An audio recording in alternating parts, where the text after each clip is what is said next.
Today we continue with training camp topics. The bottom six battle is critical to Utah's playoff hopes.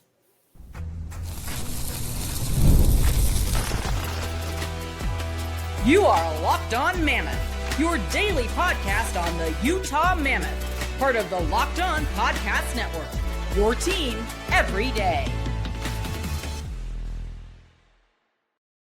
Hello, everyone, and welcome in once again to Locked On Mammoth. I'm veteran NHL voice Tom Callahan, joined as always by longtime team analyst Robyn Leaño, and together we're the dynamic duo that brings you Locked On Mammoth each and every single day.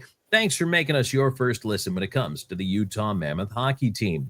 On today's show, training camp topics continue, the bottom six battle. Robyn, as important as defense is, and I felt that was the number one issue for this team, the bottom six battle is going to be absolutely critical to the playoff hopes. We already know they have a talented top six. However, that top six may shake out. Line shuffling aside, I think, and we'll talk about this, I think we could probably agree on our top six. But beyond that, there's a lot up for grabs. And deeper teams go further in the playoffs. All you need to do is look at the Florida Panthers, who won the last two Stanley Cups. That team could roll 3, if not 4 lines and just continue to beat other teams no matter who was out there.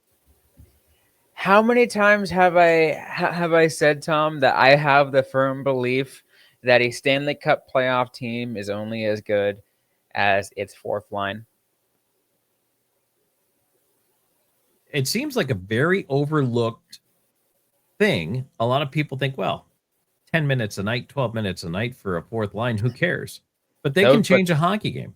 They really can. And here's the thing is a lot of the times those third and fourth liners, like third liners are like on many teams, especially more historically, have been known to be the checking line, knowing to kind of putting the battles out there, taking the minutes, and the fourth liners kind of fill those out. Might be your specialist line where you kind of bring in somebody for a very specific reason. In Utah's case, it would be like Kevin Stenlund as an example, specifically for the purpose of taking a face-off. But what you see is like those people, they're brought in for a very good reason. And Tom, it's bringing in the depth and seeing what they can do to fill in the gaps between minutes, so your top six can feel rested and they have fresh legs when they get back out there.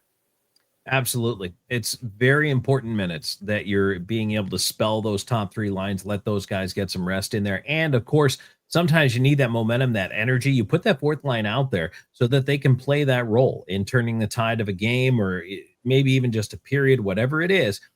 Every shift they have, you need 3 guys on that line that are going to work as hard as they possibly can when they get out there. Today's episode, by the way, brought to you by FanDuel. Download the FanDuel app now by visiting FanDuel.com and win $300 in bonus bets if your first $5 bet wins. Robyn, the other thing too, actually, let's start before we continue to delve into our third and fourth line, why it's important, talking about all that. I think you and I can probably agree on a top six that, and maybe we can't, it's okay if we don't, but I think we're Keller, Cooley, Gunther, Peterka, Hayton, Schmaltz. Correct. Okay. So I don't see anything outside of like you could make an argument, and this is a long shot argument, but you can make a long shot argument that if you wanted this, let's say McBain or Crouse are having a really good year, you can swap one or two, like one of those players, not both of them, but one of them into a top six role on a given day, but not as a full-time role. I feel like those 6 that we mentioned are going to be the full-time top 6. It is their jobs to lose, right? I mean, if for whatever reason Barrett Hayton just all of a sudden becomes a horrible hockey player for whatever reason, I don't know. McBain can step in, but right. But I think we can agree that that's our top 6. So that we're starting from that basis. And by the way, if you disagree with us, feel free to throw that down in the comments. Let us know if you're like, no, you guys have this wrong. But Robyn, here are the players that I have battling it out for what equates to about 6 roster spots if they're going to be on the ice on a regular basis. I'm not talking about sitting in the press box, and I'm not talking about going to Tucson. These are the guys who 90% of the time are going to be your bottom six. This is my group fighting. Crouse, McBain, Kerfoot, Tanev, Stenlund, O'Brien, Harkoni, don't forget about him, Baudouin.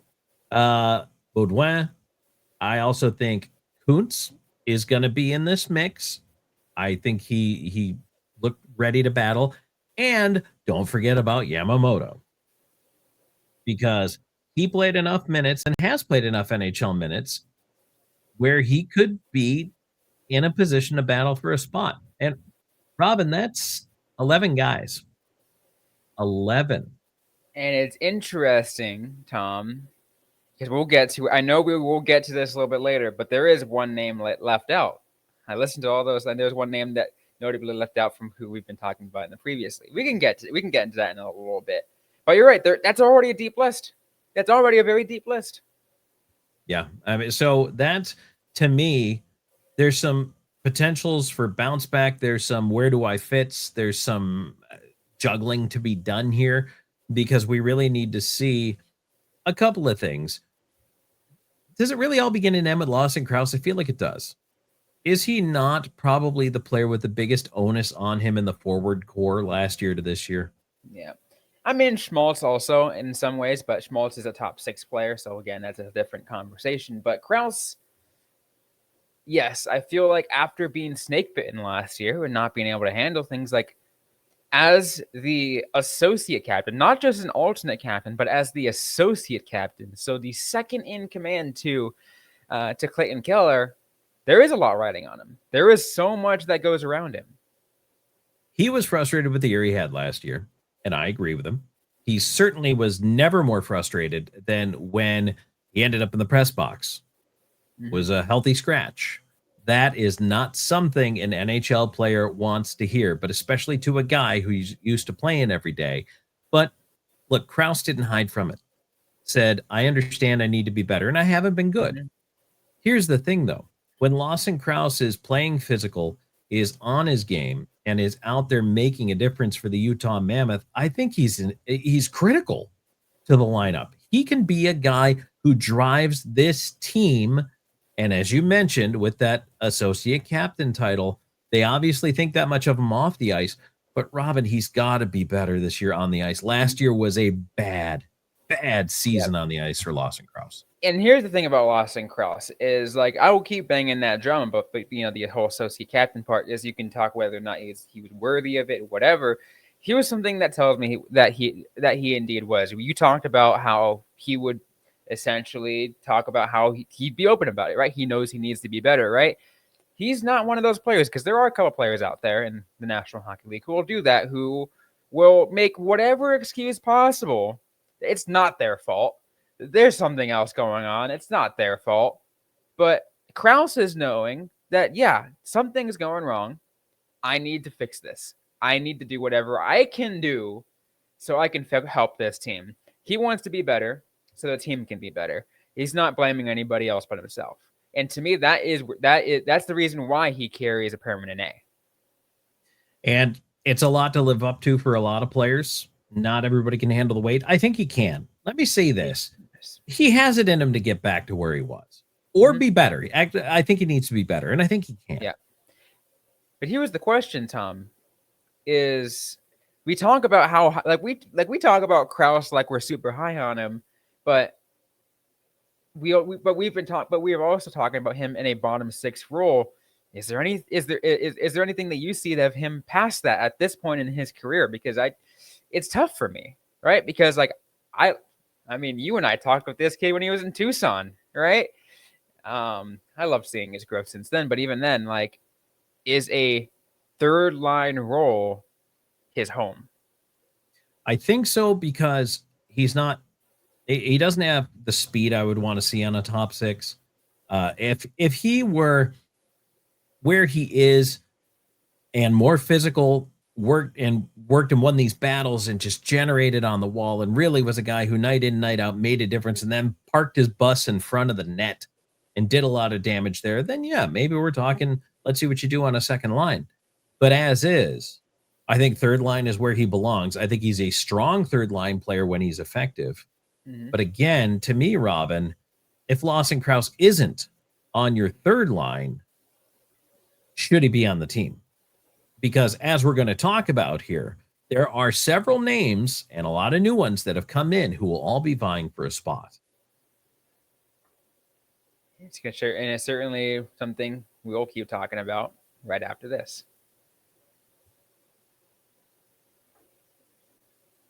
Today's show is brought to you by Monarch Money. You know, most people can't name all their financial accounts or even what they're worth, whether it's 401ks, properties, or investments. And when you don't have the full picture, you can end up leaving money on the table. And that's why there's Monarch Money. It's an all-in-one personal finance tool that brings your entire financial life together in one clean, easy-to-use interface on your laptop or your phone.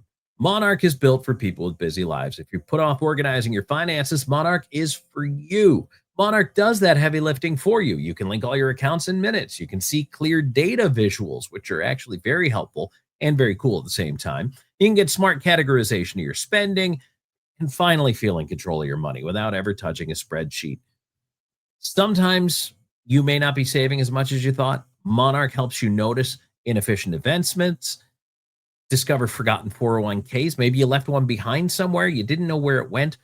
Monarch can help you get all that together. It can help you find all those pesky subscriptions you didn't know you were paying for. I actually just went through that, trying to cancel one of those.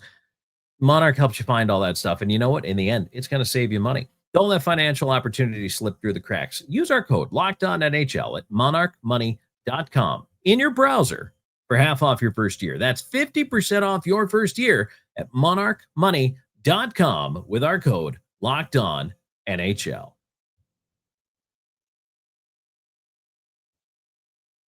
Tom Callahan, Robyn Leaño here with you, Locked on Mammoth. Please subscribe right now. Go ahead and just hit the subscription button if you haven't done it already. It doesn't cost you anything to get all this great hockey talk with your YouTube, your podcast, wherever you're checking us out. If it's on Apple Podcasts or iHeart or any of those places, go ahead and subscribe.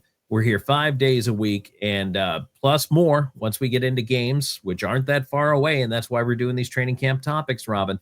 I'm interested to hear people sound off in the comments on the list of who they think the bottom six is. We talked about Crouse.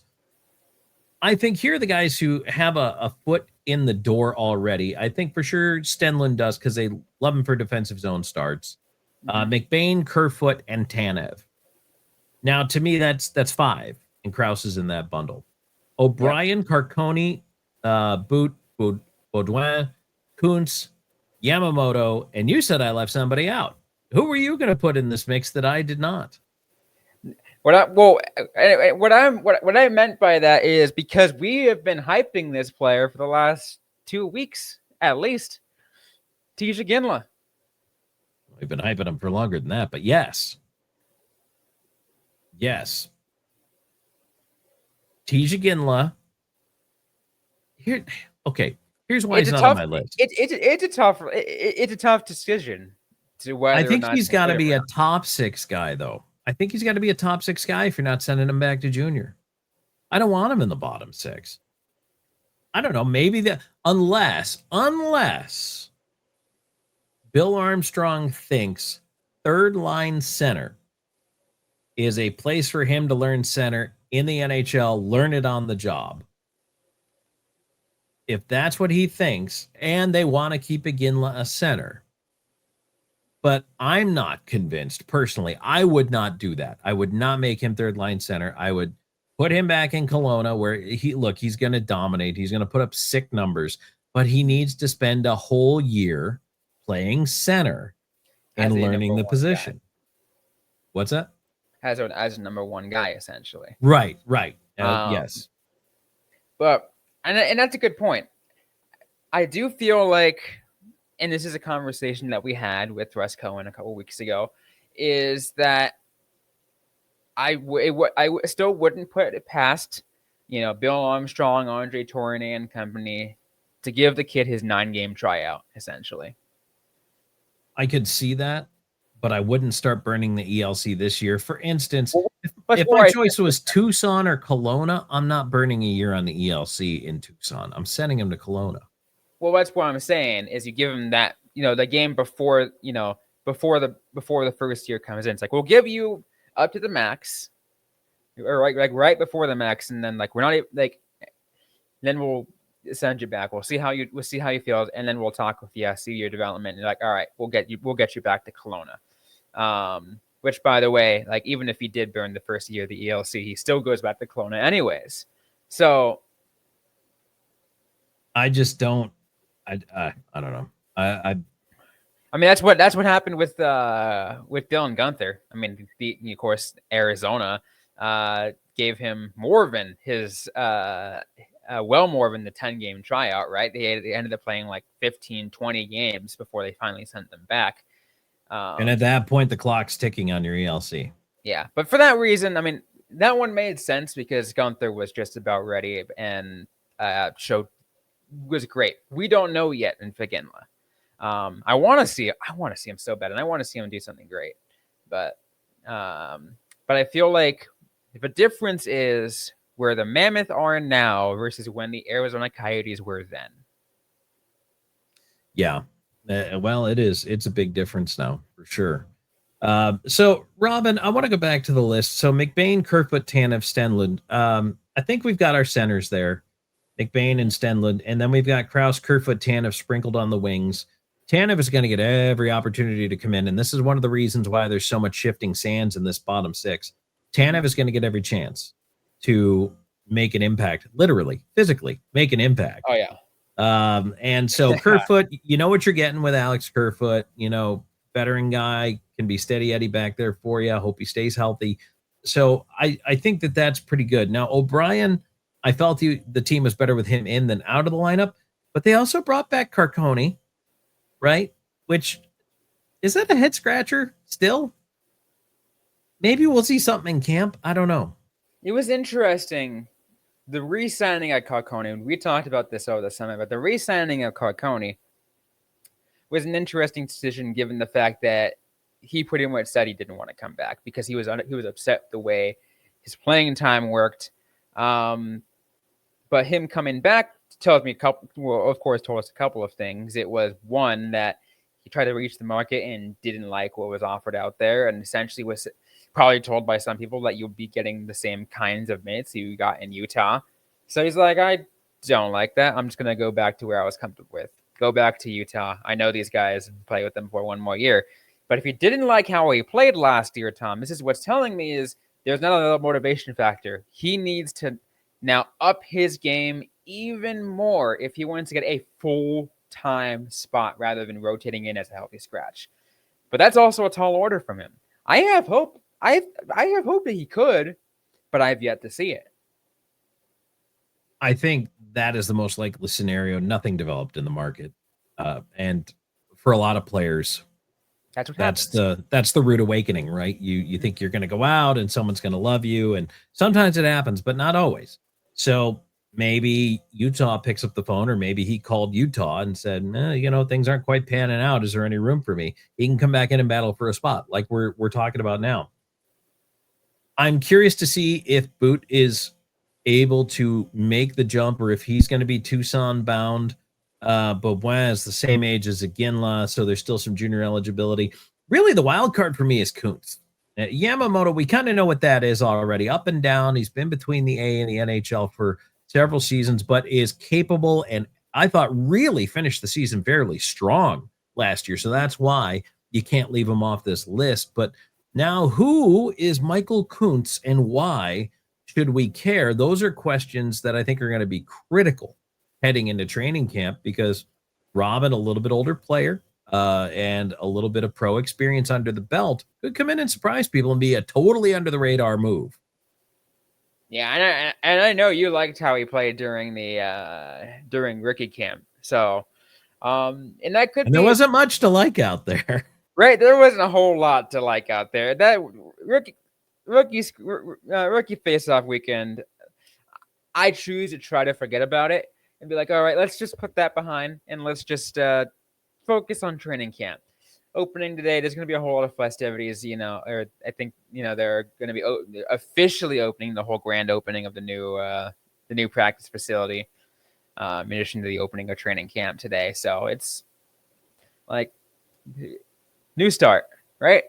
Yeah, absolutely. I mean, it's it's supposed to be a really nice palace to hockey, and I can't wait to see it. And I hope everybody coming in is fired up about it. They love it as much, and the players are oohed and awed, and then get to work. That's one of the big ones. So bottom six battle. I mean, who do you think is going to be in? Who do you think is going to be out? So Robyn, before we hit a break and talk about Carter Hart being linked to the Utah Mammoth, let me ask you, who is, if you're picking one of those players to be the everyday player, or do you really think it ends up as a platoon situation? Who gets the first kick at the can to be the final dressing forward on the nights where they actually do dress 12? See, to me, Yamamoto was the guy last year, and I feel like it worked fine. Like I feel like he fit in perfectly, and like I feel like he can continue to be an impact player on the bottom six. That's, and if you want to think about that, you can think of who can make an impact player in the bottom six. Yamamoto can do it. Absolutely can, and really did everything they asked him to. Exactly. When I think of, hey, come on up, play here, play there, this line, that line. I mean, that's your guy, and does it with a steady presence. But I know I'm hitting Mammoth fans right in the heart with this one, but I am still sentimentally always going to pull for Liam O'Brien, and not just because he's an outrageously fun character, but because I legitimately think his style of game lends itself to energy and enthusiasm and lifts his team. So I want to see him in the lineup every single day. That's who I'm pulling for. It will be interesting to see that. I think given, and I've talked about this before, Tom, the addition of Brandon Tanev, of what kind of impact that's going to make on O'Brien's daily dressing, right? If he's going to be in the lineup on an everyday basis or not. I do think they're linked. There might be some schemes where they're both playing together, but I do think it's going to be one or the other. And because honestly, I'm not the kind of person that would put both of them out there because they're too similar in their physicality. Tanev is a much better skater, and I feel like he can provide a lot more, but you also need the firepower and that as you mentioned, that, wear your heart on the sleeve kind of guy in O'Brien. So you got to find that mix. I would absolutely put them out there, and I put them out there with Lawson Crouse, and I would let them go out there and just go bananas. I would love to see that. See, the here you go, guys. Because the thing is, Crouse is a winger now, so like, who? So you put him back to center? It's fine. I would do it if it's your fourth line and you're getting 2 shifts a period. I would love that. That would be the pinball line, the hand grenade line. Like, you throw them out there, you want some explosiveness, you want some energy. I would do it just to see what it would be like to have them out there together. And McBain could fit comfortably in there as well. I mean, I would love to see that's that. who I was thinking to be. If I'm having a line of all of them together, it's McBain is centering those guys.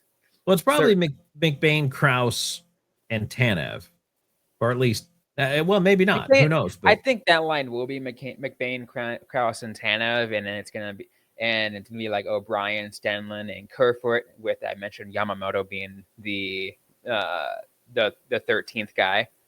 But if Tanev doesn't prove himself to be a third liner and Kerfoot ends up in that spot, then you have, those 3-4 guys in the mix. And again, we have no idea what we're going to get out of Michael Carcone. Last year was a huge disappointment for him. I would love to be proven wrong, and I say Carcone takes Yamamoto's spot. I would love to be proven wrong, and I want to see him do his best, because I love the story of how he got to this team in the first place, right?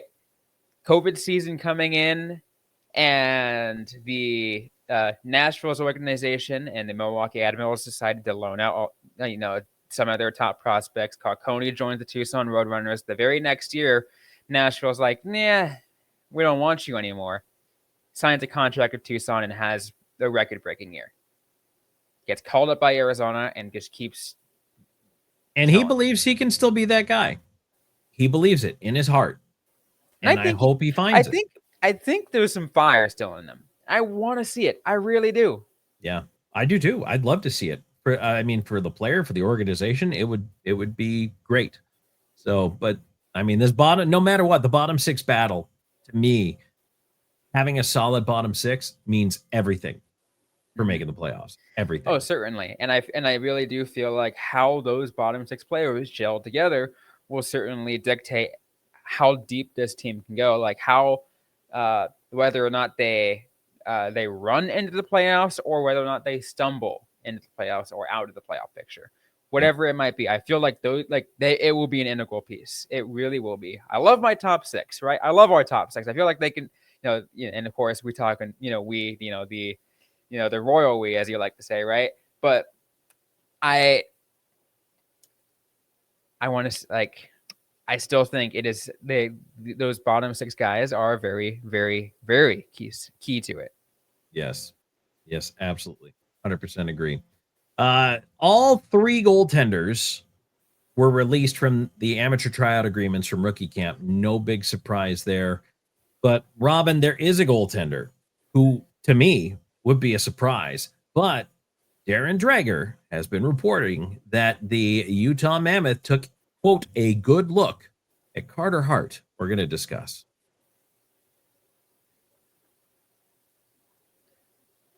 And today's episode brought to you by FanDuel. The NFL season is here, and FanDuel is making sure you're ready for kickoff with a can't-miss offer. Right now, new customers can bet just $5, and if your bet wins, you'll get $300 in bonus bets to use across the app. I love using FanDuel because it fits how I like to bet. I can go through player props, building a same-game parlay, or even jumping in live as the action unfolds. To me, sometimes I'll double down and say, hey, you know what? I've got both Saquon and Christian McCaffrey on my fantasy team. I think they're both going to rush for 200-plus yards and X amount of touchdowns. So I'm going to go ahead and double down and put some player prop bets on them as well. It's a quick and easy way to add a little more fun to my Sundays. So are you ready to play? Download the FanDuel app today by visiting FanDuel.com and get started. That's FanDuel.com to place your first $5 bet. Tom, Callahan, Robyn Leaño, we are locked on Mammoth. You are locked in with us as we are going through our trading camp topics, talking about the bottom 6 battle. Give us your thoughts down in the comments. Also, like, follow, and subscribe while you're here. Share the link to the show with your friends if you don't mind doing that for us as well. That'd be awesome. Hey, do we need another goaltender? Yet another goaltender? Well, Darren Dreger reports that former Philadelphia Flyer Carter Hart got a good long look from the Utah Mammoth. Now, this is Dreger reporting this, and I will let you go ahead and Google Carter Hart and everything he was involved in when it comes to the law. I don't know if you even need to. I think everyone knows it. Not everybody might, but here's the thing, Robyn. I want to take a look at this from a standpoint of I'm not so much worried about that. I have very specific opinions on Carter's Hart game back when he was playing in the NHL with the Philadelphia Flyers, and I'm going to come out and say it right now. I don't think he was that good. I don't think he was that good of a goaltender. When he was with Philadelphia, he had one stretch where he was dynamite. And then after that, I never really saw anything in him. I think he was a bit of a flash in the pan. And I think he proved that over the course of a couple of seasons with Philadelphia that he was not the answer for them. And at this point, I don't understand. You've already got Vanacek. You've already got Ingram. Is something, unless there's something we don't know, that somehow Ingram and Vanacek both somehow will not be ready for the season. Robyn, I do not see the point of this. I don't get it. Why kick the tires on this guy? I don't think he's capable of playing in the NHL anyway. You're absolutely right. I'm glad you mentioned that. I do feel like you can definitely put the controversial story aside, whatever you want to view, however you want to view it as, right? We might have varying different, anyone listening to this might have varying different opinions on what that means and whatever. But regardless, you're right. He was a flash in the pan kind of guy. He had great moments, and everyone, a lot of goaltenders do that, right? They'll just have those flash moments, and then they'll fizzle out pretty darn quickly. But even besides that, you already mentioned it. You got already 3 goaltenders right now to focus on. Veggie being the one guy, and then you have 2 goaltenders in Vanacek and Ingram fighting for for 1A/2, whatever, however you want to view that spot, or 1B/2. But then even past that, right? You got your Tucson goaltenders in Villalta and Stauber, who played a couple of games with the Utah Mammoth as well, and are also in the system. Rabel's in the system too. Like, why would you complicate that even more?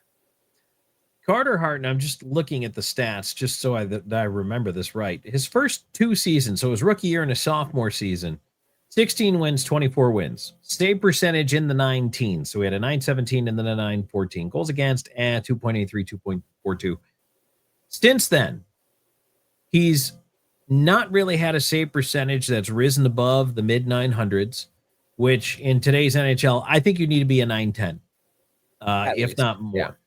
But so he's in the mid-teens. His goals against is going to average out right around 3, and he's the sub-500 goaltender. You have Vitek Vanacek, who has a much better record, a much more impressive background, and already has some advantages on your roster. Then you have Connor Ingram, who you know and love, and Hope has brought himself all the way back, and that may not be something that happens right now. But Robyn, unless there's something we don't know about with and it would have to be Vanacek, right? Because I feel like the backup job is Vanacek's to lose. I just don't see the point. I look, if Bill Armstrong says to me, you know what, I feel obligated to take a look at the player and blah, blah, blah. And okay, great. That's fine. But I just don't see a fit for the Utah Mammoth. I don't. And I don't think Carter Hart will ever again be a capable starting goaltender in the NHL. No, you're right. And again, it still just boils down to that big question: why would you want to complicate that goalie room anymore when it already is? Yeah, I don't see it. It's already very complicated, right? I mean, like in the weirdest scenario, like I could see where, let's say this team signs him to a PTO and then releases him mid-training camp. That's literally the only thing that happens, right? Because like, again, it adds a complicated layer, because you want to be able to see the battle between Vanacek and Ingram. Who is going to take that 1B spot? Because that's where the battle really is. That's what we should be focusing on. I just hope this isn't hiding a bigger news story, like an injury to one of the goalies. You know, I just hope there's not a bigger nugget buried in here that we'll find out in a week or two. So I mean, NHL teams love to keep people in the dark sometimes. I wouldn't, especially with injuries. Especially with injuries. Yeah, but I don't know. I don't see a place for it. Go ahead, change my mind on that one, because you're not going to. So. But wanted to bring it up because I think it's germane to the conversation. And I mean, we'd be remiss if we didn't talk about it, but I don't know. I just don't see it. So anyway, Robyn, anything else that we want to get into here before we head on out the door for another successful episode here on Locked On Mammoth? No, I think we covered it all. We'd talk about our awesome fantasy hockey league that is packed full of 16 teams. I know. I can't wait to get that draft underway. By the way, if you are within the league, check your chat. I got a poll out there to figure out draft times, because I want to make sure everyone make sure I can get the majority of all 16 of y'all into the draft room. I know there's probably going to be hard to get all 16, but as much as we can, we're going to do what we can. I want to do what I can for all you guys. Make it fun. Make it competitive. And we super appreciate all the support on the league. It's going to be a great time this year. So thanks. I mean, like I said, filling up all 16 in just a matter of hours. It was quick. It was quick. You really had to jump on it. Honestly, Tom, I thought it was going to take a couple of days, or at least a day. Yeah. Nope. That's the power of the Sparkles Hockey League. Everybody's in. Everybody's ready. So, all right, Robyn, if folks want to reach out to us with comments on social media, where can they find the show? They can find us just about everywhere on social media. I primarily manage the one over on Twitter /X at Locked On Mammoth, The same handle just about everywhere else, on Instagram, Threads, Blue Sky, wherever you want to follow us. You can find me personally at Robyn_Leaño. That's Robyn with a Y _Leano. And you can find me on Blue Sky at Tom Talks and on Twitter at Callahan on Air.